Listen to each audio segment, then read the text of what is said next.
Well, it is. It's also personal to me because I saw so many of my comrades who were recovering at Walter Reed and other military medical centers who lost their fertility as a result of their military service. And I also, having worked in veterans issues for a long time, know that veterans suffer from much higher rates of infertility than the average population. And many women in the military would like to freeze their eggs prior to being deployed to a combat zone. By the way, Dana, this passed unanimously out of the House Armed Services Committee last year. It passed by a roll call vote out of the Senate committee. This year, it passed again out of the House, out of the Senate committee. The committees in both chambers support this. There's nobody opposing this other than Speaker Johnson and his religious views. Because if you believe that a fertilized egg is a human being, has personhood. Listen to this and then understand the rage that should be coursing through your veins right now. Because what you just heard is the moral bankruptcy of American conservatism laid bare in the most visceral possible terms, a moment crystallized into legislative cruelty that represents everything fundamentally rotten at the core of the modern Republican project.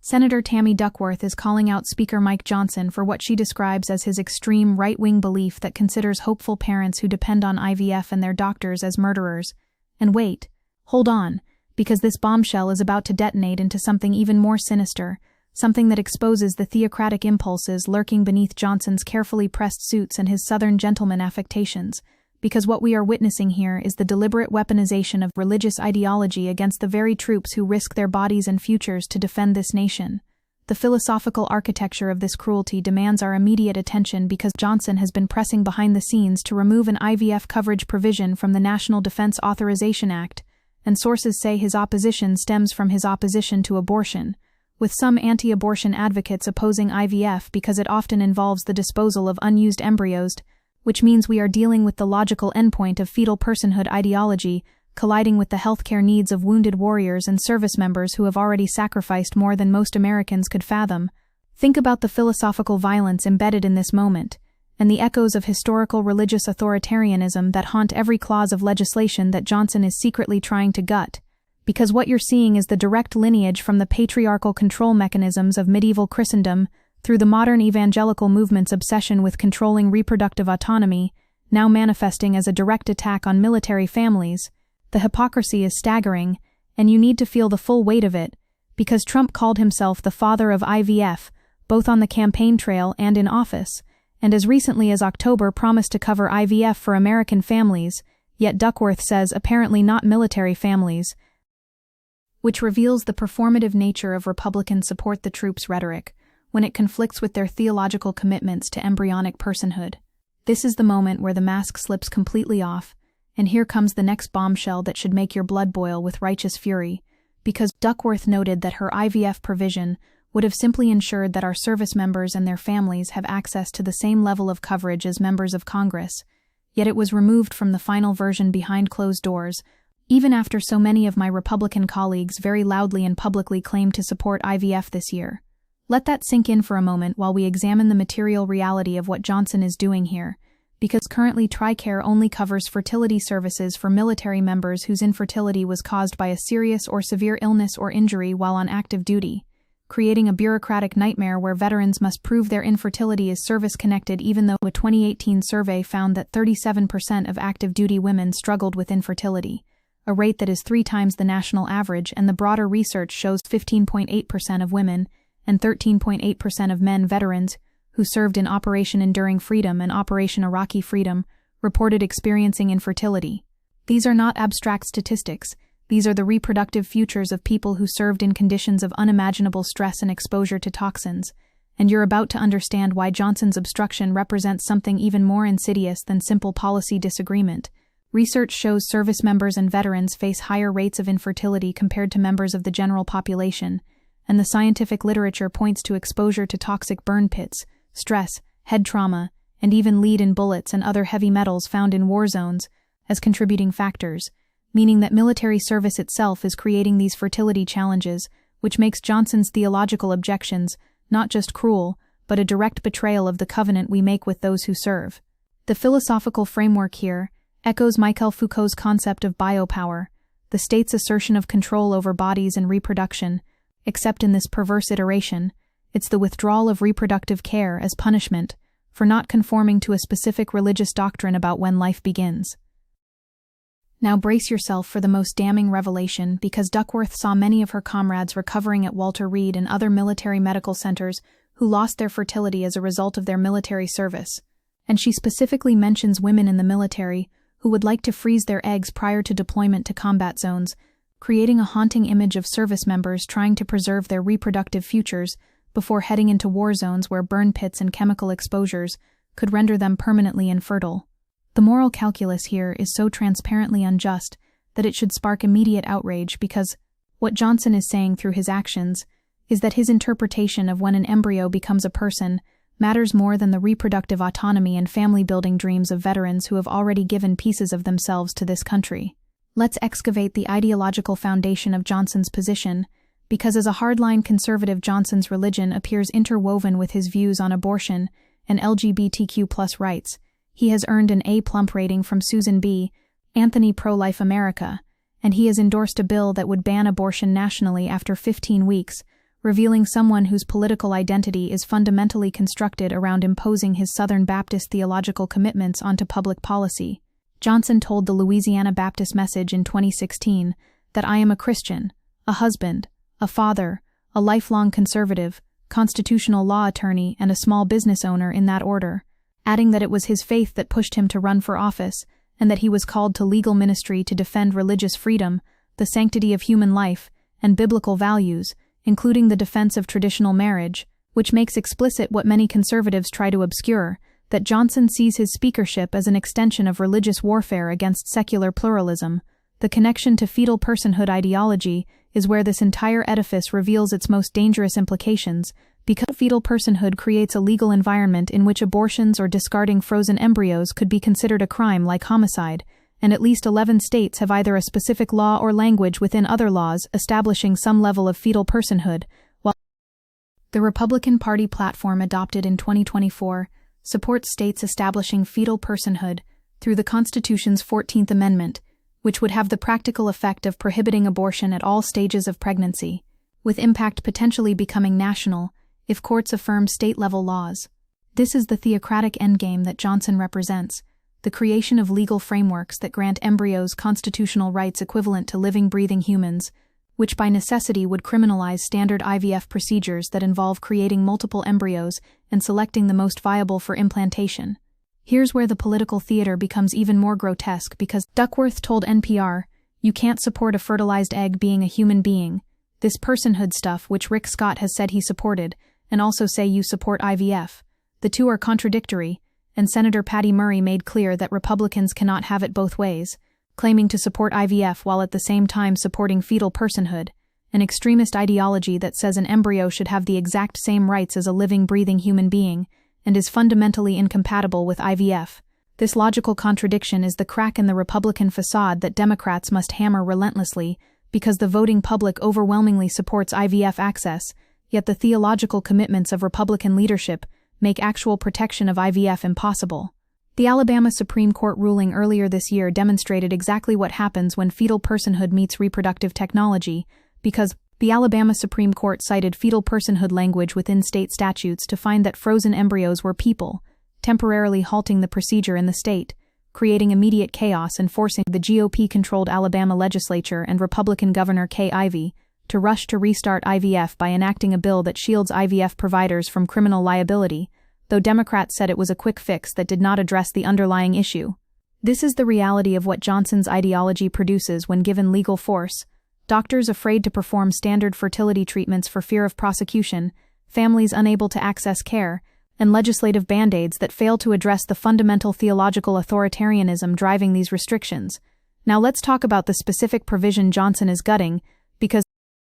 the House-Senate compromise follows months of debate over whether to broaden TRICARE's coverage of assisted reproductive technologies like IVF, which are currently available only to troops whose infertility is linked to a service-related illness or injury, and this represents a bureaucratic Kafkaesque nightmare where veterans must navigate complex proof requirements while dealing with the psychological trauma of infertility. Starting in 2025, everyone in the Federal Employees Health Benefits Program will now have a choice of multiple nationwide plans that offer comprehensive IVF coverage, but those plans don't cover active duty military members or their dependents who get their healthcare coverage from TRICARE, meaning members of Congress and federal bureaucrats will have better reproductive health care than the troops who defend them, a hierarchy of access that should provoke immediate moral outrage. The cost argument that Republicans occasionally deploy is revealed as hollow when you examine the specifics because the Congressional Budget Office estimated that implementing the IVF benefit for roughly 9 million people covered under TRICARE would cost $3.3 billion from 2025 to 2029,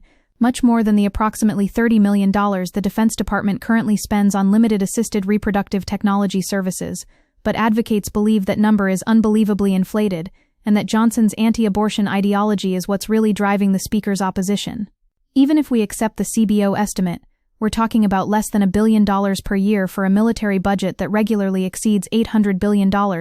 revealing that cost concerns are pretextual cover for ideological opposition rooted in religious doctrine about embryonic personhood. Let's examine the procedural abuse Johnson engaged in because the amendment adding Section 701 was agreed to by voice vote without controversy during the House Armed Services Committee NDAA markup, and House Republicans then chose to preserve Section 701 in the version of the NDAA that almost every House Republican voted to pass on a near-party line vote, which means this provision had bipartisan committee support and passed both chambers before Johnson worked behind closed doors to strip it in conference negotiations. It's unusual for language that appeared in both the House and Senate versions of the NDAA to be excluded from the final agreement, revealing the extraordinary lengths Johnson went to impose his theological objections onto military healthcare policy against the expressed will of both legislative chambers.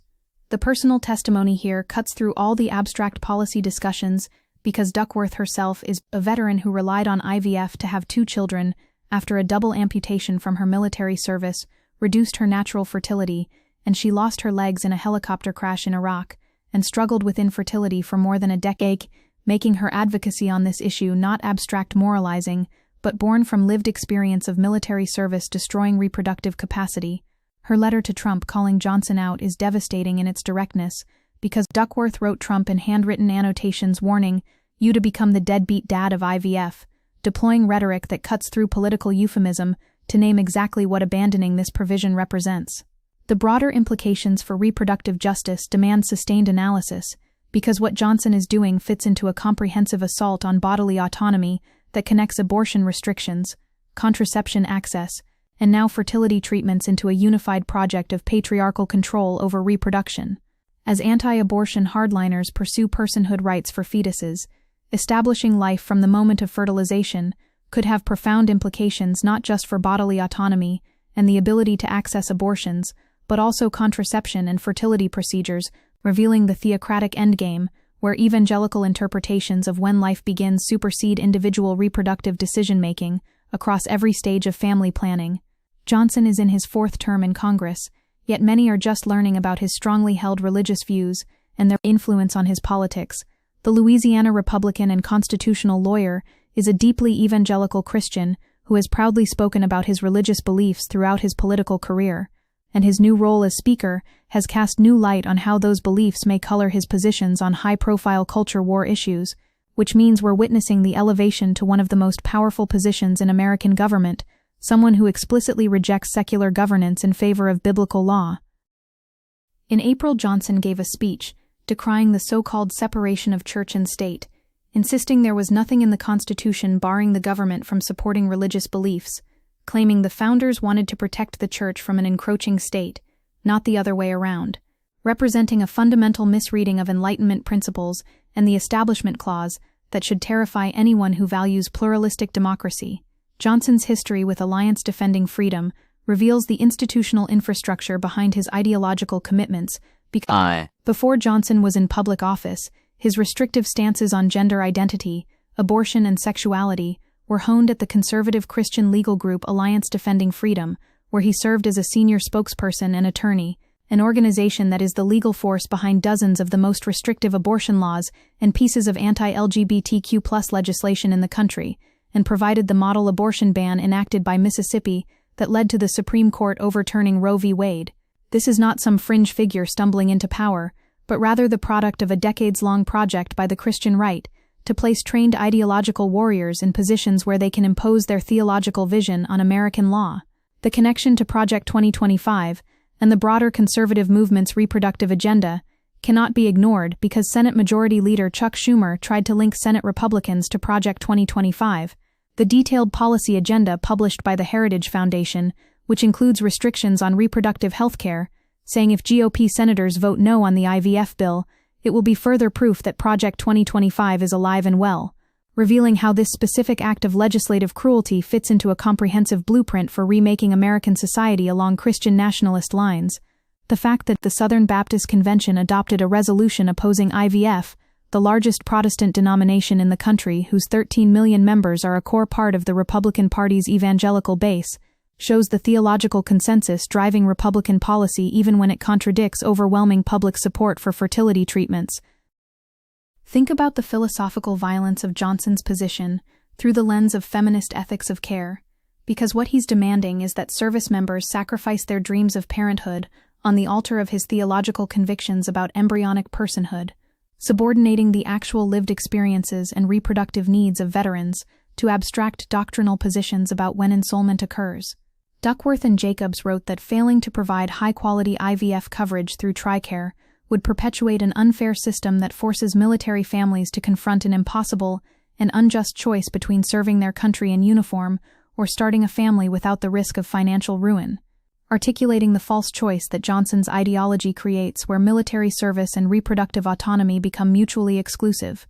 The Democratic response here has been appropriately fierce because it's described as a cruel irony that Johnson, who has always publicly claimed to support and protect service members, is now working behind the scenes to take IVF coverage away from the people who bravely serve our country, and critics note that Donald Trump, the self-proclaimed father of IVF, and his MAGA cronies like Mike Johnson are doing what they do best, lying and deceiving the American people while trying to strip them of reproductive health care. This framing correctly identifies the bad faith at the core of Republican positioning, where they claim to support both troops and fertility treatments while actively working to deny service members access to IVF. The material consequences of Johnson's obstruction are devastating and concrete because service members are disproportionately affected by infertility and face unique challenges in starting families due to spending their prime reproductive years in hazardous conditions and away from their partners, with most beneficiaries of TRICARE paying tens of thousands of dollars in out-of-pocket costs for fertility treatments, while frequently changing duty stations and navigating a complicated healthcare bureaucracy. We're talking about people who have already endured combat deployments, toxic exposures, traumatic injuries, and the psychological toll of military service, now being told they must drain their savings or go into debt to access fertility treatments that federal employees and members of Congress receive as a matter of course. The scientific evidence about military infertility makes Johnson's position even more unconscionable because data identified an association between infertility and environmental, chemical, and hazardous materials that veterans were exposed to during military service, with increasing evidence that environmental exposures have adverse effects on reproduction and veterans encountering many unique exposures during their service, with multiple exposure rates higher among veterans who had experienced infertility. This is not speculative. This is documented evidence that military service itself is causing infertility through exposure to burn pits, heavy metals, petrochemicals, and other hazardous materials, meaning the government is directly responsible for creating the conditions that make IVF necessary for many service members. Johnson's justification reveals the theocratic impulse at its purest because, when asked about his opposition, his office said negotiators were unable to reach an agreement that included sufficient pro-life protections, and a spokesperson added, "The Speaker remains pro-IVF and has encouraged states to take up the issue responsibly and ethically," which is nonsensical doublespeak that claims to support IVF while demanding pro-life protections that would by definition restrict standard IVF procedures.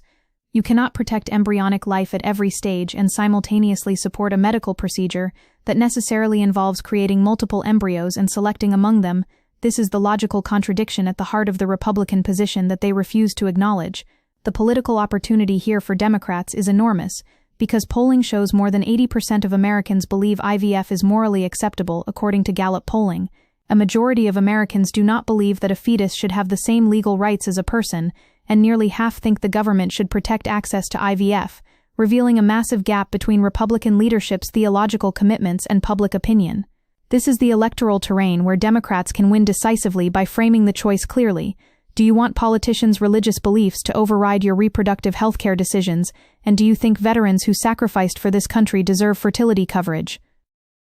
The historical parallels to other moments of religious authoritarianism intruding on medical care are instructive because we can trace a direct line from medieval Catholic opposition to dissection and anatomical study through 19th century evangelical opposition to anesthesia in childbirth, because pain was seen as God's punishment for Eve's sin, to contemporary evangelical opposition to fertility treatments based on embryonic personhood doctrines. Each iteration represents the same fundamental impulse, imposing theological interpretations onto medical practice regardless of human suffering or scientific advancement, prioritizing doctrinal purity over alleviating the material conditions of people's lives. Johnson's role in the January 6th coup attempt cannot be separated from this issue, because Johnson's ascension indicated the extent to which Trump and aligned MAGA forces still wield influence over the GOP House, and after serving on Trump's legal team during his first impeachment, Johnson was the most important architect of the Electoral College objections that led to the January 6 insurrection, revealing someone willing to overturn democratic processes to achieve ideological ends. The same authoritarian impulse that justified attempting to nullify an election now justifies imposing his religious views on military health care over the expressed will of both legislative chambers. The intersectional dimensions here demand attention because military service affects reproduction along gender lines in profoundly different ways, with women facing deployment during prime reproductive years,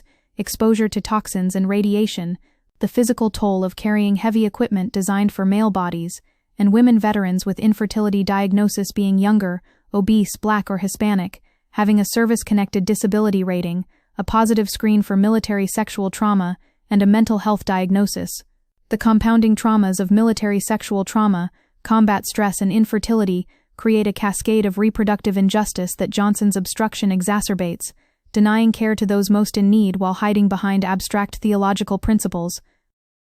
Let's be absolutely clear about what Duckworth is accusing Johnson of, because she says explicitly in that clip that nobody opposes this bipartisan provision other than Speaker Johnson and his religious views, directly naming the theocratic motivation behind gutting military IVF coverage. This is not about fiscal responsibility or states' rights or any of the usual conservative cover stories. This is about one man's interpretation of Southern Baptist theology, about when life begins overriding the reproductive health care needs of hundreds of thousands of service members and veterans. The audacity of that unilateral imposition of religious doctrine onto military policy should spark immediate demands for Johnson's removal from the speakership. The procedural history makes the betrayal even clearer because Johnson and other GOP lawmakers reportedly worked hard to strike IVF expansion from the 2024 bill as well, revealing a sustained multi-year campaign to prevent military families from accessing fertility coverage. This is not a one-time policy disagreement, but rather an ongoing ideological crusade that Johnson has waged from his position of power, repeatedly using procedural mechanisms to override bipartisan legislative will in service of his theological commitments. The pattern is unmistakable. Whenever reproductive health care for service members conflicts with evangelical doctrine about embryonic personhood, Johnson sides with doctrine against veterans. The class dimensions of this assault cannot be ignored because IVF treatments cost tens of thousands of dollars, creating a system where wealthy service members can pay out of pocket while working-class military families must choose between financial ruin and building their families. A single cycle of IVF can cost between $15,000 and $20,000 according to the U.S. Department of Health and Human Services, meaning multiple cycles required for many people can easily exceed $50,000 or more, an impossible burden for junior enlisted personnel and many mid-career service members. Johnson's position effectively makes parenthood after military-induced infertility a privilege of the wealthy, embedding economic inequality into the reproductive consequences of military service. The Trump administration's complicity here is worth sustained critique because Trump unveiled a plan to lower the prices of a commonly used fertility drug and encouraged employers to offer IVF coverage for employees, but the White House did not offer incentives to insurance companies or employers to do so, and the plan fell short of his proposal to fully cover IVF costs, revealing the performative nature of Trump's father of IVF posturing. When given the opportunity to pressure Johnson to preserve military IVF coverage, Trump remained silent, prioritizing his relationship with Christian nationalist House leadership over his campaign promises to expand fertility treatment access. The contradiction at the heart of conservative rhetoric about supporting the military is now impossible to ignore, because you cannot simultaneously claim to revere military service while denying service members healthcare coverage for service-caused medical conditions. Duckworth said, "Given how much we already ask them to sacrifice, how dare Mike Johnson demand that they sacrifice their dreams of having a family?" Perfectly articulating the additional burden that Johnson's ideology imposes on people who have already given so much. The conservative mythology of warrior nobility and military sacrifice is revealed as hollow when it conflicts with theological commitments to embryonic personhood. This moment represents a clarifying event in American politics where the theocratic impulses of the Christian right are laid bare in their most indefensible form, attacking not some abstract policy constituency, but the very troops that conservatives claim to champion, denying them healthcare coverage for injuries and conditions caused by their military service, because providing that coverage would involve creating and selecting among embryos in ways that violate evangelical doctrines about personhood. The choice before the American public is stark. Do we want a government that subordinates military healthcare to the religious beliefs of its leaders, or do we want secular governance that prioritizes the well-being of service members over theological purity? The path forward demands sustained political pressure, electoral accountability, and uncompromising defense of reproductive healthcare access for all, including and especially for those who have served. Duckworth's fierce advocacy demonstrates what principled opposition looks like, calling out Johnson's cruelty in explicit terms and demanding that Trump choose between his campaign promises and his MAGA House leadership. Every Democrat running in 2024 should make this a central campaign issue, forcing Republican candidates to defend Johnson's decision to deny IVF coverage to wounded warriors and military families struggling with infertility, creating an electoral environment where conservative theological opposition to reproductive health care becomes politically toxic. The moral clarity here could not be more absolute, because we are talking about people who volunteered to potentially sacrifice their lives for this country being told that their reproductive futures matter less than Mike Johnson's interpretation of when an embryo becomes a person. That is unconscionable. That is un-American in the deepest sense of betraying the covenant between a nation and its defenders, and that demands not just political opposition, but sustained moral condemnation and relentless organizing to ensure that no religious ideologue can ever again unilaterally impose their theological views on military healthcare policy. The fight for military IVF coverage is inseparable from the broader struggle for reproductive justice, bodily autonomy, and secular governance, and Duckworth's righteous anger in that clip should inspire all of us to channel that fury into political action that holds Johnson and his enablers accountable for this cruel betrayal of American service members.